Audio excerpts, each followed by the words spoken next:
হাতে পায়ে ধরে সিনেমা দেখার অনুরোধ পরিচালকের।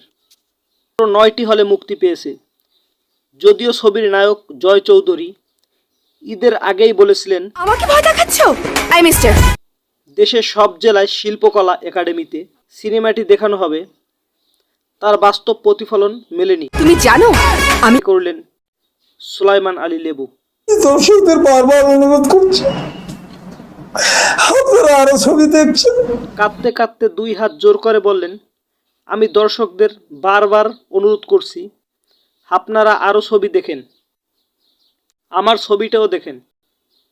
দেখার পর যদি ছবিটা ভালো লাগে তাহলে একটু বলবেন।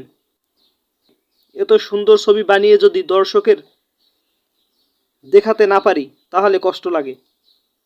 আমি প্রচণ্ড কষ্ট পেয়েছি। ঈদের সময় সিনেমা মুক্তি দেওয়ার সিদ্ধান্তটাই আমার ভুল ছিল। তবে দ্বিতীয় সপ্তাহ থেকে হলের সংখ্যা বাড়ছে জানিয়েছে সুলাইমান আলী লেবু। বললেন, আমার সিনেমার গল্পের ওপর বিশ্বাস আছে, দর্শককে টেনে নিয়ে যাবে হলে। দ্বিতীয় সপ্তাহে এখন পর্যন্ত 30টার বেশি হল বুকিং করছি। আশা করি সাকিবের পর আমার সিনেমায় মানুষ বেশি দেখবে, আরও হল বাড়বে। প্রেম প্রীতির বন্ধন এর মধ্য দিয়ে প্রথমবার পর্দায় জুটি হয়েছেন অপু জয়। এতে আরও অভিনয় করেছেন মিশা সওদাগর, আমান রেজা, LR খান, সীমান্ত, হারুন কিসিন্দার, জাদু আজাদ সহ অনেকে।